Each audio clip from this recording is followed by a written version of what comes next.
Right, in just under 3 minutes, we'll be kicking off the 1-year anniversary of the COVID-19 Peer Hub. I hesitate to speak of celebration given the devastation wreaked by the COVID-19 pandemic, but there is something to celebrate in the fact that immunization professionals from all over the world came together to face the shock of the pandemic and the dramatic consequences that initial shock had on immunization services, and then working together throughout the year as we move towards the end of the year and something incredible happened. Vaccines became available. That is where we turned our attention to scenario planning, thinking about vaccine hesitancy. We're going to tell you this story today, and you'll hear it firsthand from some of the people who built the COVID-19 Peer Hub, bringing together immunization professionals from all over the world. Stay tuned. We're about 1 minute and 45 seconds away. See you soon.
My warmest greetings from Geneva, Switzerland. I'm Reda Sadki from the Geneva Learning Foundation. Very pleased and honored to welcome you here today to celebrate, mark at least the 1-year anniversary of the COVID-19 Peer Hub. You're going to hear from me, from Charlotte and Boo firsthand. What is this Peer Hub? What difference it has made for immunization professionals who came together in July 2020.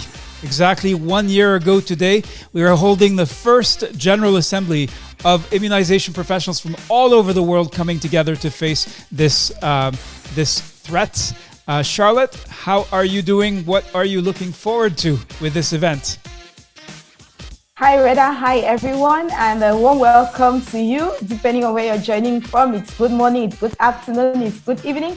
So exactly 1 year ago, in the face of the COVID-19 pandemic, with all the challenges that brought, and with professionals, health professionals doing their best to take care of COVID patients and to ensure that the response was optimal. Immunization workers came together because the pandemic also affected immunization services, and professionals of the Geneva Learning Foundation Scholar Network gathered together to say, okay, let's create a network of immunization professionals that can ensure that we together, we face the challenges in immunization, and we are able to share ideas on how we can overcome them, so that at the end of the day, all the children, all the people eligible for vaccination will receive their doses. 1 year on, we're able through 2 exercises to generate thousands of ideas and share experiences, among peers, among countries, learn together. And most of the members of this community today are actively involved in the COVID-19 vaccine introduction. But now this is also like a bridge toward getting towards the future, rather the future of immunization as we look at immunization agenda 2030. So during today's session, I'll really be looking forward listen to members of the peer hub that are here tell us how this journey has been for them and what they envisage for the decade ahead as far as immunization is concerned. Thank you very much. Over. Thank you, Charlotte. And you can see when we started, this is what we said. It's an honor to invite you to share and celebrate the collective effort of healthcare workers. This was actually in April when we brought together a small group of 660 scholars who, despite the challenges posed by the pandemic, including the challenge on their time, continue to work every day to protect children from vaccine-preventable diseases. What brought us together wasn't new, wasn't built on sand. It was built on the pledge to achieve impact. Since 2016, scholars, immunization professionals working together, committed to this pledge to work with others, to share their successes and challenges, and to support each other in doing the same. That is what has been at the heart of the scholar movement. And I would say that is what enabled us to come together so quickly while everyone was still reeling from the shock. And before we go any further, I'd like to honor the 3-person team, the trio from the Geneva Learning Foundation that led the first exercise of the COVID-19 Peer Hub, working, of course, with literally thousands of participants from all over the world. So I'd like to ask you to offer a round of applause to Alanda Satsinku, Charlotte Mbu, and Shalini Kare, who were there when we started.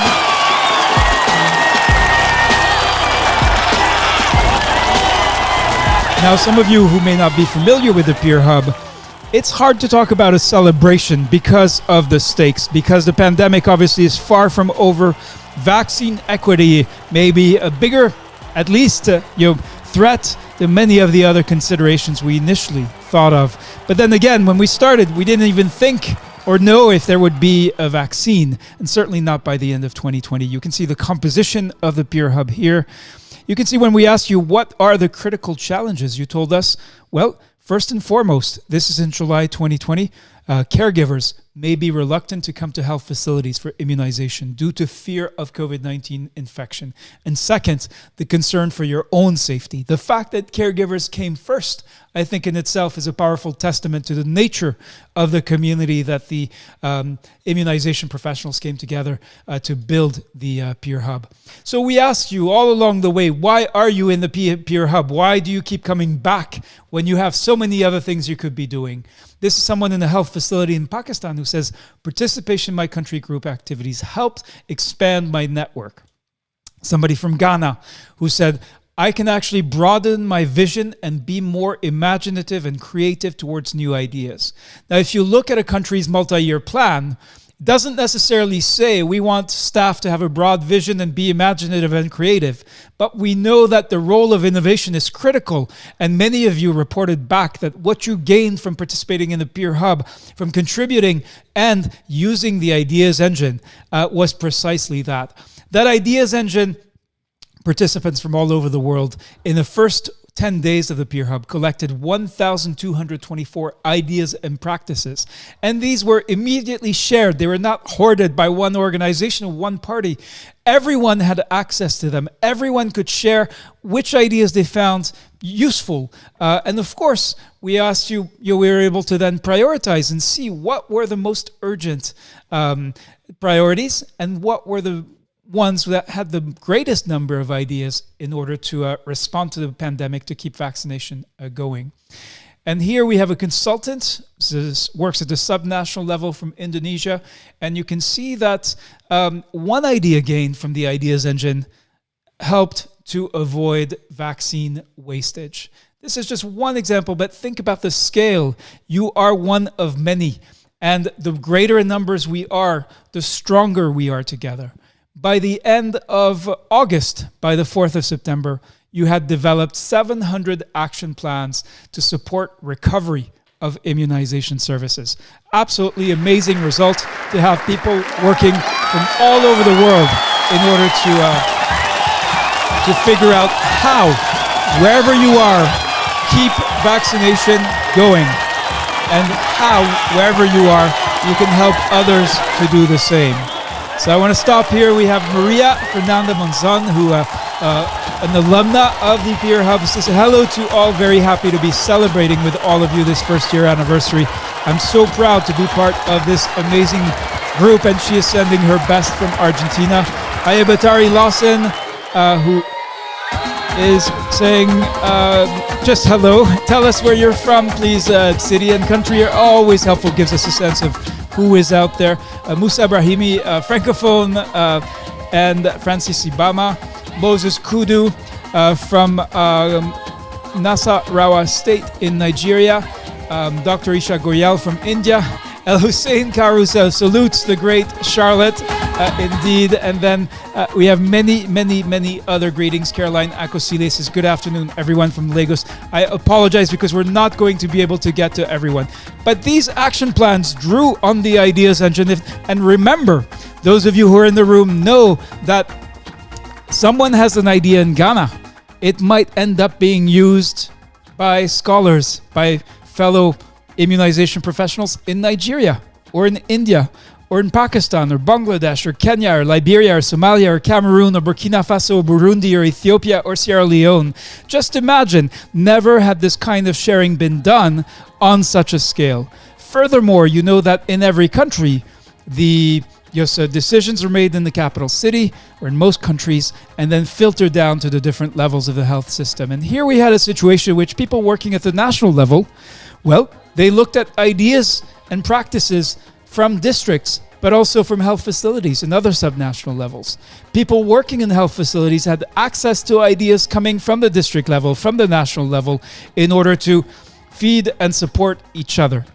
Some wonderful comments coming in. Sfundu Gratitude says, I'm always delightful to participate in Geneva Learning Foundation. We're grateful for your participation all the way from South Africa. Gift Etentuk says hello. She is happy to be here today.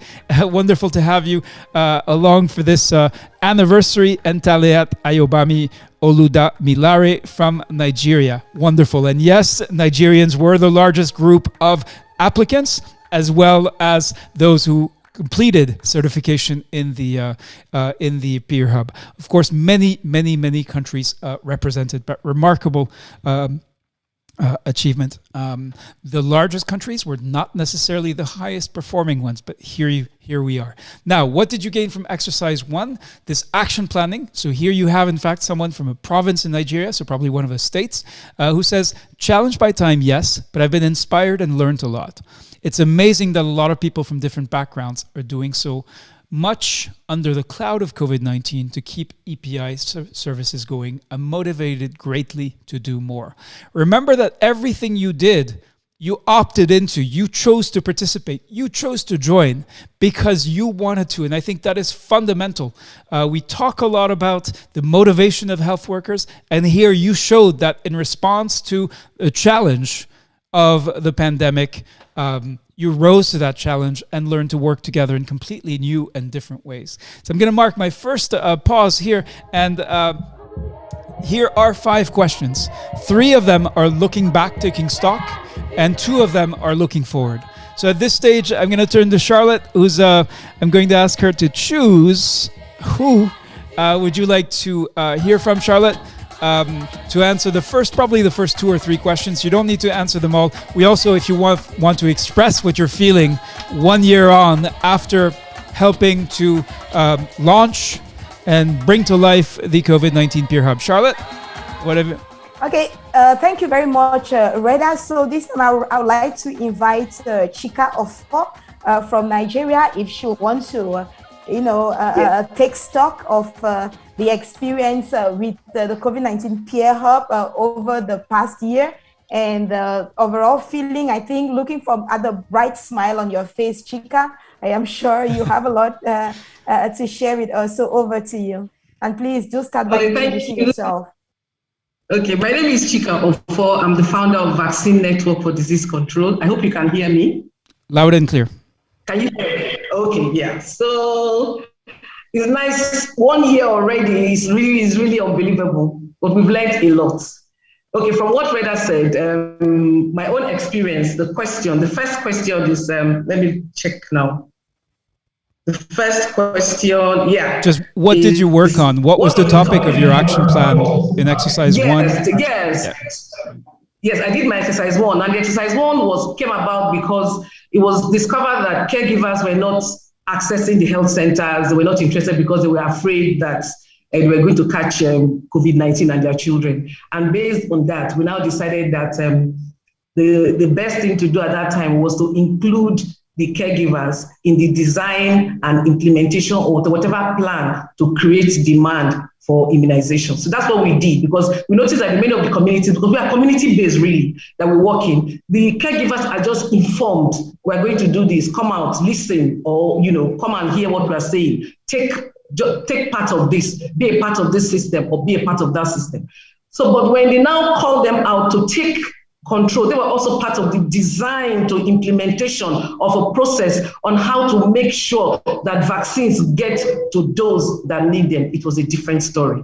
So, and then the good part of it is that when we did that, that was one in the community. Later on, we also discovered by my second one that we also did not include youths. The youth were very restless at that time also in Nigeria, because everybody was sitting at home. People were tired of sitting at home. So when you come up with any palliative or anything, they were fighting, they were bored. So we needed the youth to also come on board. By the time these critical groups came on board, it was like a 360. And this idea I got from the pair hub. I got it from them and we worked on it. So the all-inclusive approach of including the youths and including the followed, people started going to the health center, people carried their children to the health center, things became easier, much easier for us. And then the hesitancy case were also almost in my own community, because now they could see you, we could ask questions as we design the strategy, we ask the questions, we answer the questions.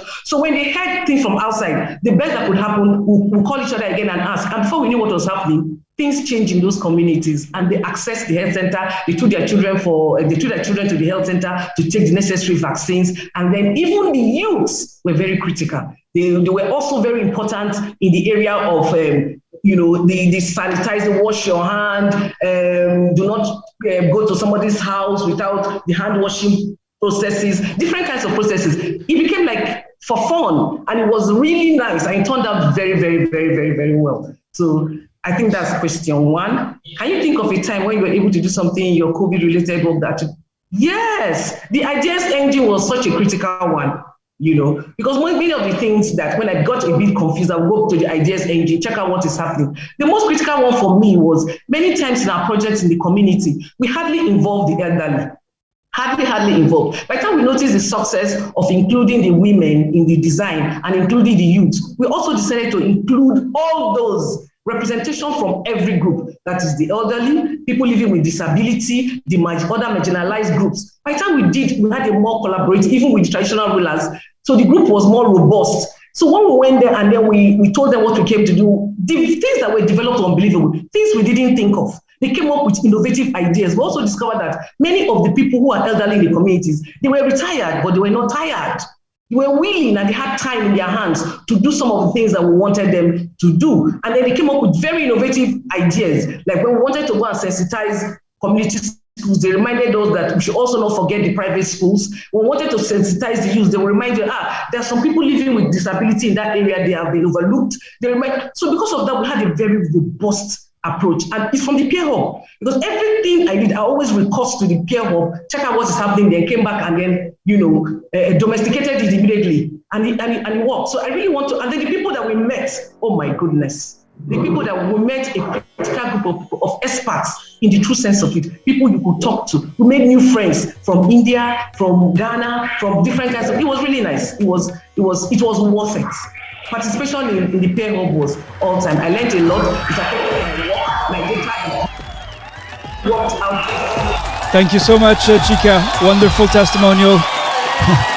Very, very happy to hear this. Where I think in the future, where we'll be challenging you, Chika, is, as you see in question 2, like how exactly you say you would check in on the peer hub, see what was happening there. How exactly did that help you? To what extent do you attribute what you were able to do with youth? Is there a specific idea that you got that helped you in working with the youth? But we're not going to answer that right now or today. Thank you so much, Chika. Because there is a lot more of the story of the 2020 Peer Hub to share. So we have many raised hands now. Thank you. I'm going to ask you for a little bit of patience. We want to tell the story for those who were not there with us in 2020, so that today, with a 1 year mark, 1 year on from the launch of the Peer Hub, we went from developing action planning for recovery to figuring out how to implement these action plans. It's step 1.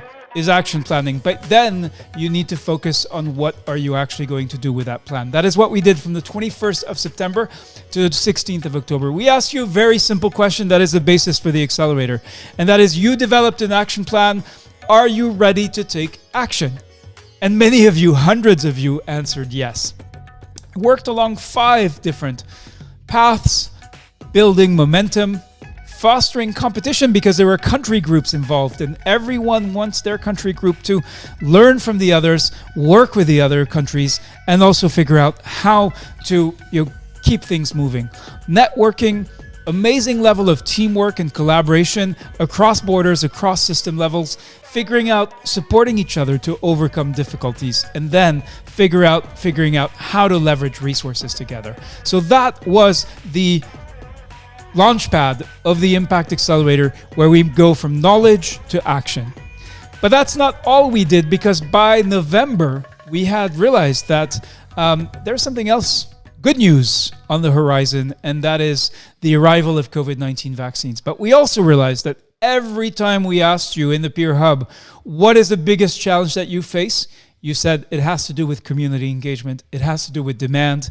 It has to do with confidence in vaccines. And confidence in vaccines was being disrupted, just like immunization services were. So we then built a second exercise. This was not planned. We had planned to do one exercise, but we did a second one, this time focusing on developing case studies. When we looked around on hesitancy, on all these topics related to issues, we saw that there's a lot of description of the problem, and there's surprisingly little to actually help immunization professionals figure out what they can do and how to do it to successfully challenge hesitancy and help individuals, groups, communities move from hesitancy to acceptance. So we realized also that there's a tremendous amount of experience in the Peer Hub with people who did exactly that, where at least one time in your professional life, you were confronted by someone who had a fear, had a hesitancy, had a reluctance, lacked confidence in vaccines, whatever it may be, and you managed to move them from hesitancy to acceptance.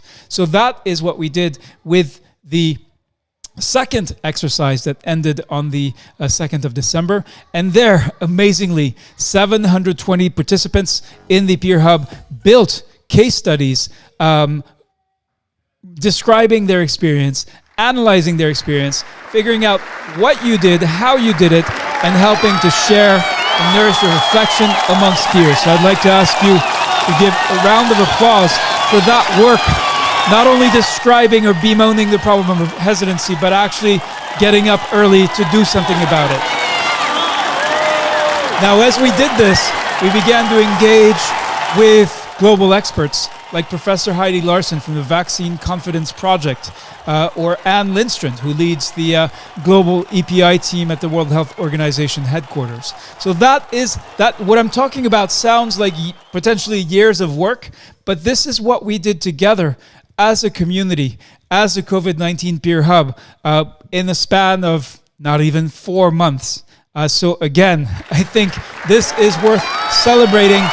Tricky word, given that the pandemic is far from over. And I see many of you. Let's see, Wariam from Pakistan, Jumbo from Kenya. Please let us know what city and country as well And Emanuela says, well done, Chika, kudos. Well done, says Chika Mwankwo. Deepak Petro says, great. He always says great, Deepak. Taya Girma from Ethiopia. Many of these names were complete strangers when we started and now feel like friends and family members. I think that is what we want. Muneko Joseph Paul. Now, there will be a happy Peer Hub anniversary when we are done with this pandemic. But until then, that should not stop us from marking the anniversary and reflecting on what this means for us. So you can see a few of the messages that we're receiving. Again, I'm going to stop here, mark a pause. 3 questions about taking stock, 2 questions about looking forward. Charlotte, who shall we hear from next? Okay, so right now we have 3 raised hands. We actually have Rashad Garg. I'm going to invite Rashad Garg from India. And then we can listen to Amel Atai to gender balance, because that's gender equity, because that's very important with the immunization and Agenda 2030. So over to you, Rashad Garg.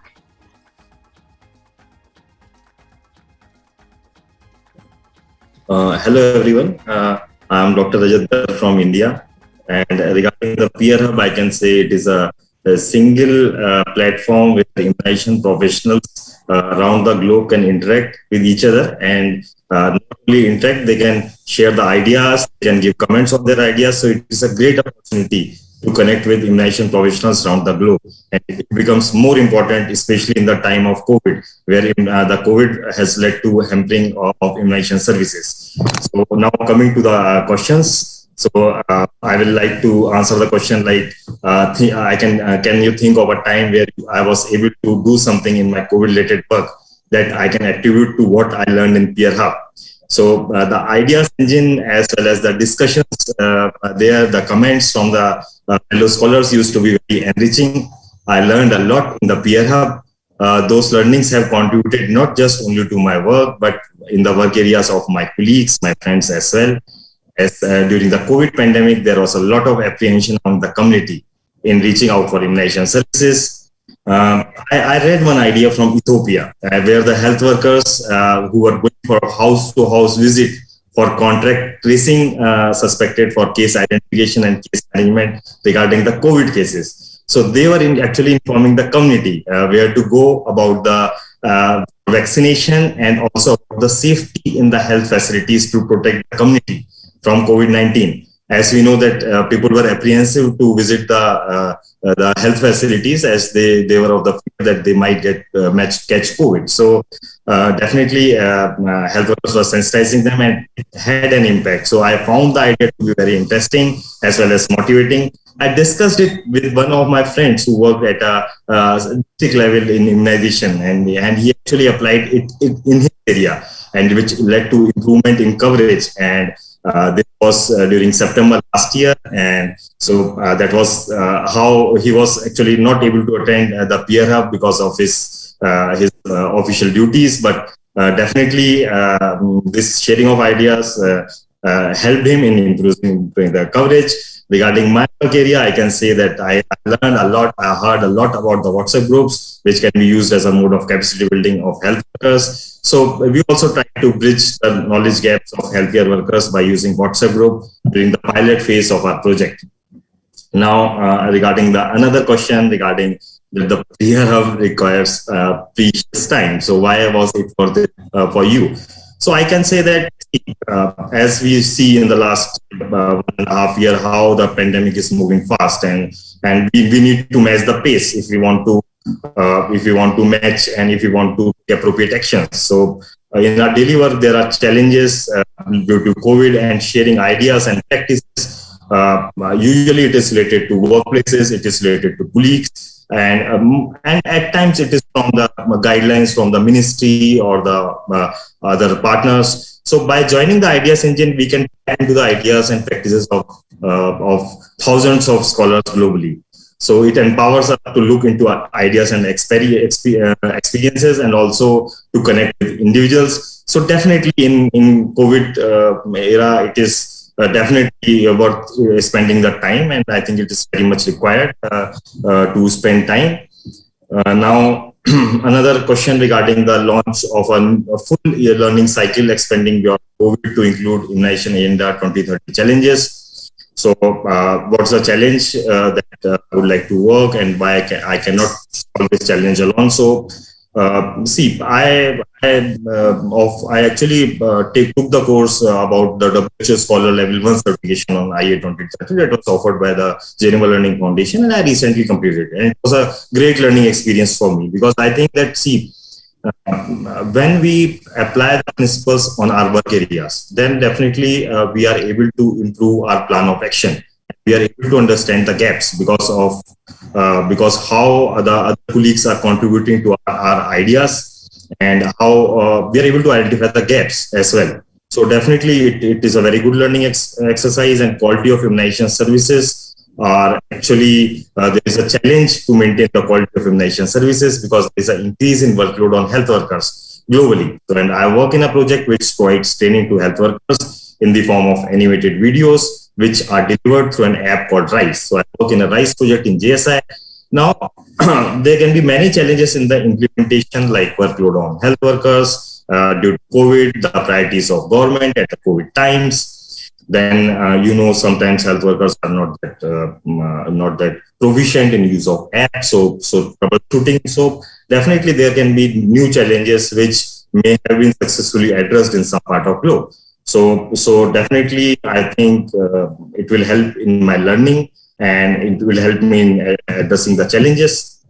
Regarding the last question of international partners,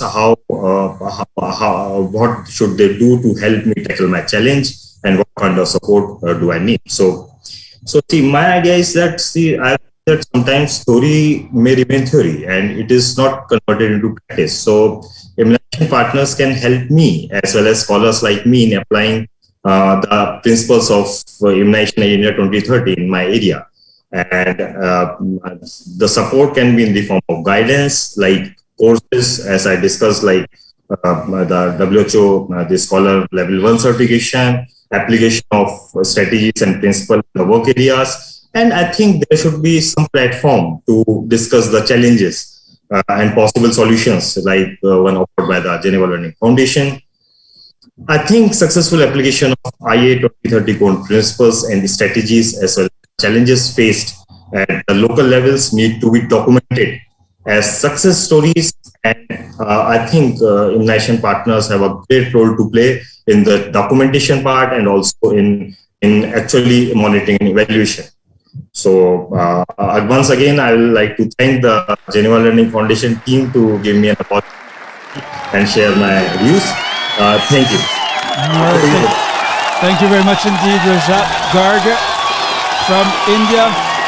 Now, if you're just joining us perhaps for the first time, and there are new people joining the Geneva Learning Foundation immunization platform every day, we're now 36,426 strong of active members. Now, what that means is, if you've just joined us for the first time, I would say welcome to the family. Now, it is a very large, extended family, people from all over the world, a lot of characterized by diversity. But I'd like to emphasize one aspect, which is that this is not only about the Geneva Learning Foundation sending you information from Geneva to wherever you may be. You can see here, this is social networking analysis showing a few of the relationships between members of the platform, between members of the communities. And as you know, some of you already know, we actually have an entire event dedicated to networking to help you connect with fellow immunization professionals from your country, from halfway across the world, but in order to bring you that, augment your problem-solving capability, in ways that will be helpful to you. As we thought about it, reflecting on our experience of the COVID-19 Peer Hub, thinking through the lens of learning science, we realized that what we built with the COVID-19 Peer Hub, something that we did together, we covered the entire continuum from knowledge, generating ideas, to action planning, to implementing ideas, to improving and revising, all the way until we're actually able to measure impact. So that is a remarkable progression. And then thinking about what are we going to do next, we looked at then the way we were able to very quickly adapt to the new reality, the good news of the availability of new vaccines, and leverage that experience of work on recovery, work on hesitancy in order to prepare to do better. So when we look at what we have today, we can see four things. We collaborated intensively on recovery of immunization services from July to December. We collaborated to understand best practices, what actually works in challenging hesitancy and growing vaccine confidence. In December, we began to plan for what possible scenarios, before we even knew the characteristics of the new vaccines, what were the possible scenarios. And today, my observation is that some of you are leading the COVID-19 vaccine introduction in your countries. And that is no accident. That is not a coincidence. And furthermore, I'd like to especially congratulate and commend the team leaders, voluntary country groups in 24 countries that organize themselves with members, alumni from all levels of the system, all parts of the country. So that is when we began to say, well, what can we do with this capacity, this networked capacity and capability that we have built? And that is what I'd like to answer now, and really pleased to be and honored to be introducing the idea of what we're calling the full learning cycle. We take everything we learn from the Peer Hub and we keep the best parts. So we keep the ideas engine. Remember, in 10 days, we collected more than 1,000 ideas. Let's do that again, but focused on the urgencies of 2021, on the urgencies of now and tomorrow. Second, you know that a number of country teams, so alumni of the COVID-19 Peer Hub, who continue to be very active, have organized with Charlotte, but organized because you wanted to, because you saw the need and the potential benefit. Inter-country exchanges, where when I observed and listened in on the meetings, and this was not a meeting of strangers. You may be from different countries, but you have worked together. You have developed shared ways of tackling the COVID-19 pandemic, and that is something unique. That is a kind of superpower, and we've seen that in the inter-country exchanges. Then we also have Teach to Reach Connect, and here you know what this is about. This is about the power of the network. The strength of your professional network does so much to help you solve problems, but also to progress in your career, to find new opportunities. And that matters. That is important if you are an immunization professional. So this is now a quarterly event. The next one is the 10th of September. And we hope that you'll continue to join in such great numbers and benefit through the learning that you get from such events. Now, in the coming days, we're going to ask you to share your story. And I appreciate the patience of so many of you to answer the very long questionnaires with many detailed questions, and really, really appreciate that. Now, we will be sharing what we are doing and what we have done, but also what partners have found that has been fascinating for them, what together WHO or the International Vaccine Access Center or Gavi have been learning from your experience on the ground. And we're now working with them so that the next time we ask you these questions, we'll be working closely together in order to make sure that what you tell us about your challenges, your lessons learned, your success stories is shared with the global community, even as you learn from each other's experiences. Now, what we did, I think we called it the peer learning exercise last year, where this is a new name for something that is already familiar to everyone in the studio here, and that is the knowledge transformer. So this is an exercise in which you select from a range of topics. Could be innovation, could be zero-dose children, whatever is important to you. When we keep asking you in April, remember, we asked you, what is your main challenge? What is the biggest problem that you're trying to solve? Well, it was because we all had in mind that we would offer the knowledge transformer to help you take the best available knowledge from your peers and from global partners, the guidelines, recommendations, expertise in all forms, and put that into an action plan. You know your most difficult challenge better than anyone else can. So the idea is that together we use the power of the network for each of us to tackle this challenge. Then comes the accelerator. This is 4 weeks where we move from ideas to action, set a weekly goal, and just go at it and support each other in order to do so. So this is where country groups are once again key.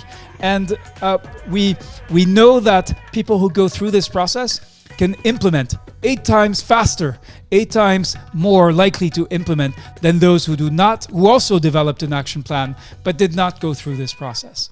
Now, beyond webinars, my inbox is full of 60-minute webinars. What we're trying to build is something else. It's on-demand learning.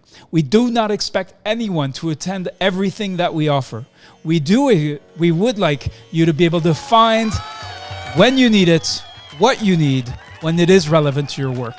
And again, I'd like to offer a round of applause because in the last year across our social media platforms, our audience of peers listening and contributing grew by 1,000%. Just amazing growth. We've had events with thousands of people listening in, contributing, and we're looking to doing more of that with your support.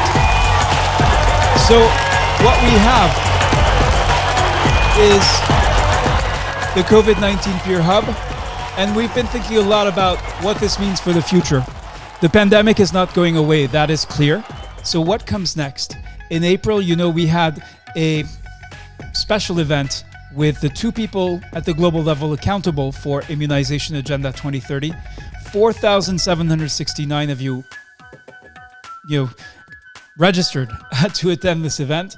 Not as many people attended because we know access remains an issue. 59 global and regional partners confirmed their support, and you submitted an astonishing number of challenges. And so what we're doing today, in addition to marking the 1-year anniversary of the COVID-19 Peer Hub, is shifting. We have the shock, we still have to deal with the pandemic, but the immunization goals are still there. And in the coming weeks and months, through the full learning cycle, each of you will be able to choose what is your priority, what is the most important thing that your Ministry of Health, but also your local context, dictates that you should do first. And you'll be able to work together, connected to each other, just as you were during the COVID-19 Peer Hub. So I want to stop here again to go back to Charlotte and thank Mohammed Imran Qureshi, Amel Altaher, and Boubacar Jallo, who've been patiently waiting with their hands raised. But I wanted to share this with you first. This is the very first time we're sharing publicly what we are doing next. And it's called the Full Learning Cycle, expanding beyond COVID to include all the immunization agenda challenges. Back to you, Charlotte. Okay, thank you very much, Reda. And as I said earlier, we are going to listen now to Amel Altai. So Amel, please go ahead, unmute yourself. Thank you, Charlotte and Reda. So my name is Amel. I'm from Sudan. I work for over 6 years as international technical officer supporting the EPI program. So currently I'm working on my PhD in Saudi Arabia. So the study case study I was having during the COVID-19 Peer Hub exercise, that time I remember in June 2020, I was based in a district called Quetta in Balochistan province in Pakistan. So they have reported as a child of 24 months, and he was reported as confirmed polio case with only 1 dose of OPV. So that was the time I was really thinking that what could be the reason, and I have to take that child as the case study, and let me get also the support from my peer during this exercise. The conclusion, I don't want to take much time. The conclusion was, we went there to the village and we involved the local community leaders, and I got so many support during the exercise from my peer, saying that you have to go, you have to sit and listen to the frontline workers, you have to listen also to the parents, what is their concern, and so on. Finally, we were lucky that we convinced the people over there, and that time I remember in the same house, total of 15 children were living who are under 5 years, and all were also refusals. And the most interesting thing, I will never forget that experience.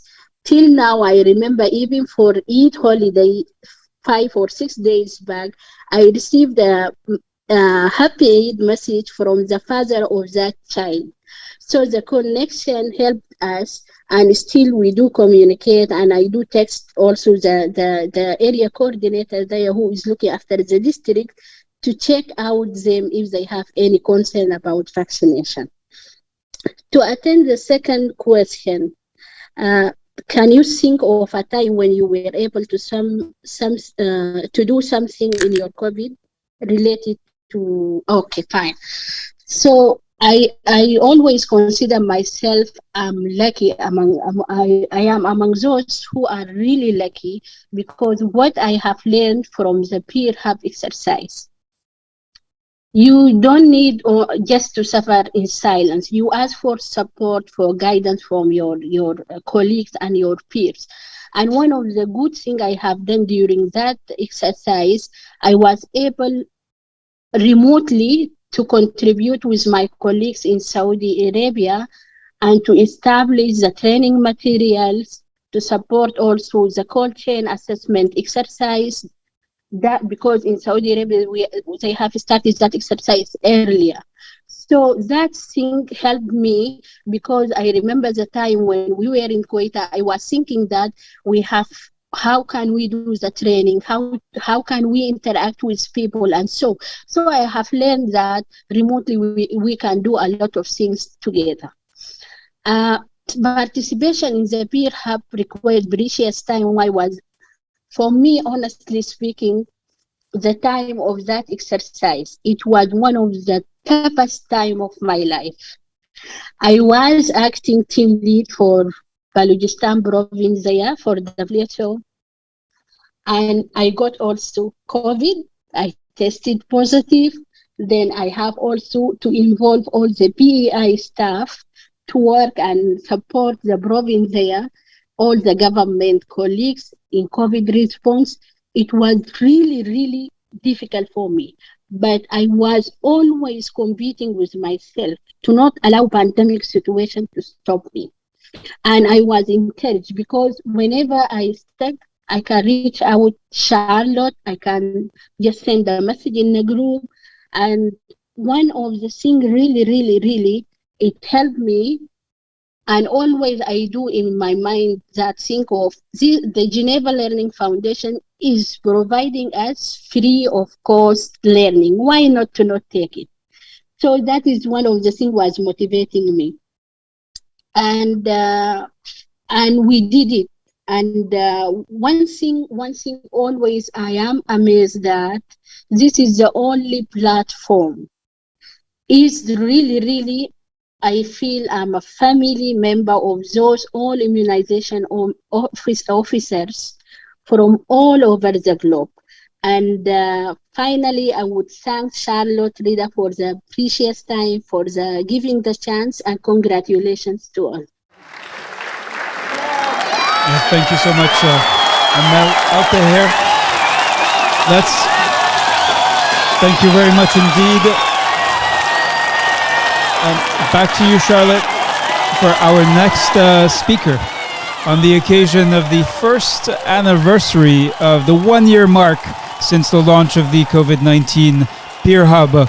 More than 6,000 immunization professionals from all over the world who came together to keep vaccination going during the initial shock of the pandemic, and then turn their attention to COVID-19 vaccine introduction. Charlotte.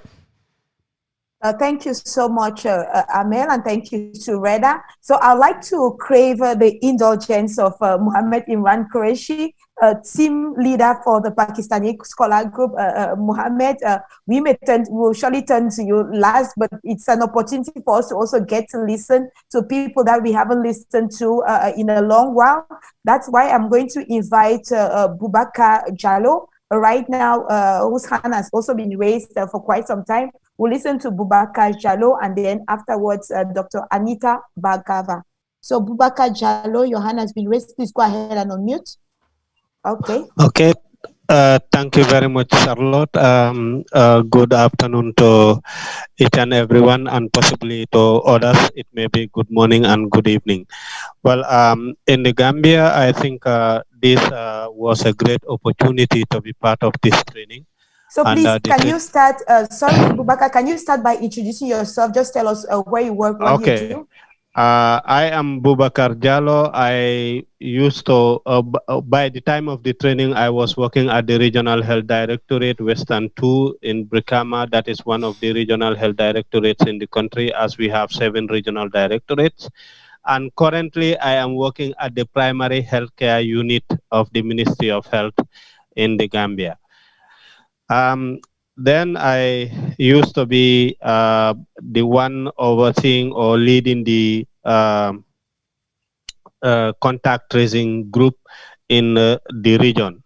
So around that time, I was also part of the training, which was a little bit tense.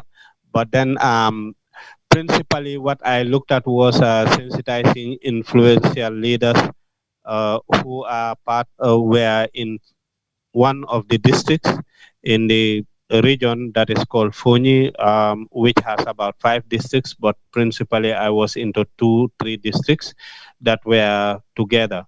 These influential leaders were invited for another training session, but along the line, they raised a concern about immunizations that they were talking about. They had hesitancy. Along the line, I was able to talk to them, and principally those influential leaders, the composition were religious leaders, traditional and local leaders, youth leaders, women leaders who were brought together to at least discuss with them on seasonal malaria chemo prevention. But we use that opportunity also to discuss with them and sensitize them on their hesitancy on taking vaccines, especially for their children. Principally, the main reason why the hesitancy was they were getting a lot of information from the social medias, wrong information, misinformed. They were misinformed, and that caused a lot of hesitancy. So they couldn't even motivate and encourage their families and other people within their communities to go for vaccines. So whilst we discussed, I was able to tell them and at least refute some of the claims that were made, that some of these vaccines were used to exterminate the black race. That was why some of these vaccines were brought. But I told them a lot of stories were coming out from the social media. Some people are using these platforms to be able to raise funds for themselves to make money out of them. That is one of the things. And the other thing I told them was, in fact, it wasn't helping them because all the other diseases that were killing children in the previous years, like measles, yellow fever, diphtheria, were all diseases that were killing children in the Gambia. But thanks to the Almighty Allah, that we are no more seeing those diseases. Even with the viral polio, we have not been seeing those things for years now. There are a lot of people of the recent generation who cannot tell you even a single symptom of those conditions. So some of the lessons learned and implemented during the course of this the training were that one, the training has motivated me or have encouraged me and put me to task to at least always do proper planning of activities and plan well for them, because that is always the gateway to getting proper results. And also to think critically if informations are spread with in relation to immunization, what are the information, how authentic are these informations, and also who are those sending those informations, how credible are they, what would one utilize to at least counter informations that are not credible. And then also one of the things that I like best with the training program was the interaction with peers during coffee meetings, and also feedback from some on our activities, because that is a way of showing us a stronger cohesion in between even the colleagues to be able to support each other and move on, and not letting anyone drop along the way. With my timing, it was definitely very challenging, knowing fully well that the training happened at a time when we had a high positivity rate in this country in relation to COVID, and I was leading the contact tracing, and principally most of the cases of the country were coming from around where I work. Thus, that made me highly occupied during the day, and sometimes I have to be compiling data till late at night, combined with these training periods. So it was never easy. And then committing myself to the training program also gave me the chance to be able to go through, and with the support of some of my colleagues. And I was inspired by the participation, the participatory nature of the whole training program. And also I was motivated by some of my colleagues who were also participants in the course. And as the question, looking forward, the question of what is the challenge? That is, the principal challenge is inadequately involving community health workers in immunization activities. As some of you may know, or if I may explain, in the Gambia, we are having using the primary healthcare strategy in our health system. Therefore, we had some volunteers at the community level known as community health workers. These are CBCs, and then you have also the village health workers. We also have other community groups that are very helpful, like the village support groups with the and also the traditional communicators. All these are people who are very helpful. So involving them during the preparation period would greatly help, at least to not only to come and inform them that this is what we want to do, but instead we want them to be involved in the planning of the sessions wherein they would be able to participate fully. And also during the sessions, they should be, whilst they are there, it should be recognized that they are there and they are important for the session. And then those conducting the immunizations should be able to sit with them and guide, at least give them some information, key informations that are very important for this, and also give a feedback after the session as to people who have defaulted and how to contact them.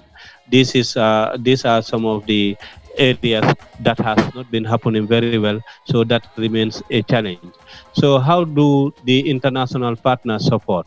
One is to support in the training of the community health workers in knowing their roles and functions into the immunization activities, where they would participate fully, having known that yes, they have something to do and they are important into the whole thing. Conduct regular refresher trainings for them, as they are people who are usually not literate to, in the conventional way. So therefore, it is important to give them, all the sessions are usually conducted, they memorize whatever they are told. So giving them refresher trainings will help. Develop a platform for continuous interaction between immunization staff and community health workers, where they can discuss even if it is not face-to-face.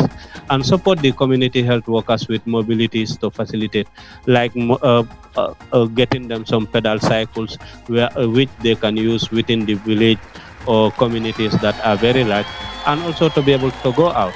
So these are some of the issues, and I thank the Geneva Learning Foundation for giving me this opportunity to at least participate in all these two sessions. I have participated in, and thank you very much. Wonderful, thank you very much indeed. All right, believe it or not, we only have 5 minutes and we have a hard stop at the top of the hour. So Charlotte, this, now before you say this, this is, you may not feel bad if you've had your hands raised for a long time. We just want to say this is the opening of a new chapter the IA 2030 chapter, transitioning from the COVID-19 Peer Hub to IA 2030. And IA 2030 is going to keep us busy for the rest of this decade. Charlotte, who shall be our last speaker for today, knowing that there will be many, many other occasions to hear from those of you who were not able to share today? Okay, so Reda, once again, still in the spirit of gender equality and regional balance, I'm going to invite Dr. Satabdi Mitra from India to have the final opportunity. And please, Satabdi, if you could just focus on the last two questions, that's question 4 and 5, as we turn to look towards the future. Yes, thank you. Thank you, Dr. Reda and Charlotte. We are for a long time we are here, and this is a very wonderful and very important, nice platform for all of us. And for coming to the last two questions, that is, yes, I have initially I have focused from the very beginning the challenge of the immunization, that is the vaccine hesitancy among the children who are born in the private institutions, especially the very small nursing homes and the settings where they cannot get access to the government health facility, or to be harsh and to be frank, that is, they are not sent to get the full vaccination, and so that from very beginning of the birth growth, they are they miss their right, the very important birthright, that is vaccination. So I have started my working in a very small setting, that is in a district setting, and so long I have talked to the some of the stakeholders, some of the that is the people whose children are suffering. They have born in the private health facilities and have missed the vaccines, or have been given only 1 or 2, just most of the time they have been given with the BCG, but other vaccines they have not been given, and sometimes polio, but most of the time that is also not maintaining everything. And so I like to continue this, and for this I know that it is very, yes, 2 minutes. I know that it is difficult to do it with a very small group or myself. I have a very small group who are working with me in their dedicated manner. So I, of course, need the support from our Geneva Learning Foundation as well as the other countries by their experience sharing, and sometimes from my country, the other people are there, especially the WHO people. If we can work in collaborative manner, that will be better for me. And also beyond the COVID, that is the other activities related to the immunization, of course, I will be there. I'm very much interested to be with this learning platform. Thank you. Thank you so much, Satabdi Mitra, Doctor. I know there's so much more we could discuss. It feels like we should be spending a day, a week with all of the alumni of the COVID-19 Peer Hub together. I wish there was a way to come together, to share physical space, to have a celebration in order to refuel and get ready for the next stage of the fight against the pandemic, and to keep immunization services going to achieve the goals of Immunization Agenda 2030. This is only the opening of a new chapter, so please do not take this as an endpoint, but rather once again as the commencement of something. We've had comments accumulating. I just want to acknowledge a few of them. Amel El Tahir, an honor for us, Amel, to be part of such an amazing team. Olani says, well done. Mojo Inola joining from Texas in the United States. James Swell from South Sudan. You can see there are literally people from all over the world. Joseph Ngugi says congratulations to everyone. So what happens next? We will be in touch. Keep an eye on your inbox. We know we haven't sent you a lot of email in a while. You're going to be receiving the invitation for those of you who are alumni to join the organizing committee for the first full learning cycle. Things are going to happen very quickly, picking up speed in September, and then we'll be issuing the call for applications. And looking to the organizing committee members to help spread the word, help build relationships and partnerships with EPI managers. We'll be sharing these plans as we go by. But for now, thank you once again for trusting us, for building bonds of trust and friendship during this the early days of the pandemic, and looking forward to what is coming next. Take care.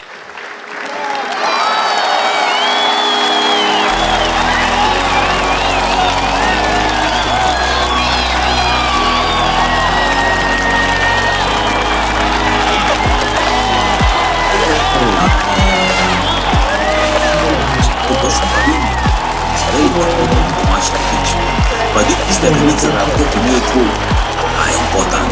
I will ask you to one thing. Yes, I've asked everyone to unmute so you can actually hear each other. I wish we could do this in a shared physical space, but this is all we got for now.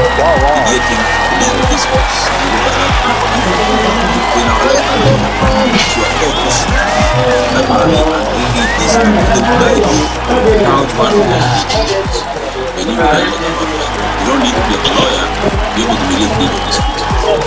You have to be clear.